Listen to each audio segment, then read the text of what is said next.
6.1 Earth and the Solar System Memo. Question 1. State the number of days it takes for the Earth to orbit the Sun, well, approximately 365 days. B. State the number of days it takes the Moon to orbit the Earth, well, again, approximately 27 days.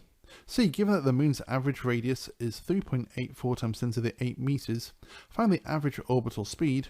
Well, we're going to use the equation V equals 2 pi r over t, where r is the radius between the Earth and the Moon, and t is the time period for one complete orbit.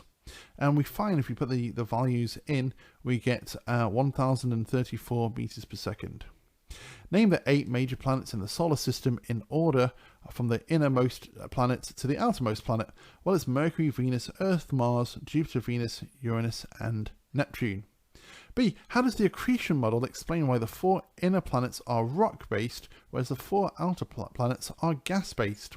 Well, as the solar system is formed from gas and dust, the sun starts to undergo nuclear fusion. The solar winds basically blow the gas to the outer parts of the solar system, and that leaves the heavier elements and rocks behind to form rocky planets within the inner solar system.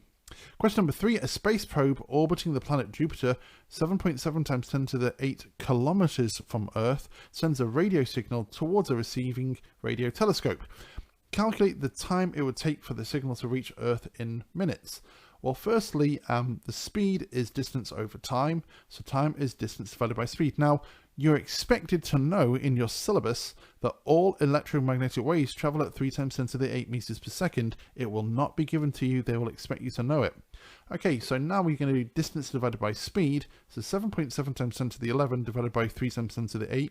We get 2,566 seconds. Converting into minutes, a signal coming from Jupiter would actually take 43 minutes. Which object contains most of the mass of the solar system? Well, it's the Sun. And finally, number 5, a comet follows an elliptical path, a kind of oval shape, around the Sun, with the Sun in one of the focal points of the elliptical path. Using the idea of conservation of energy, explain why the comet's velocity increases as it gets closer to the Sun.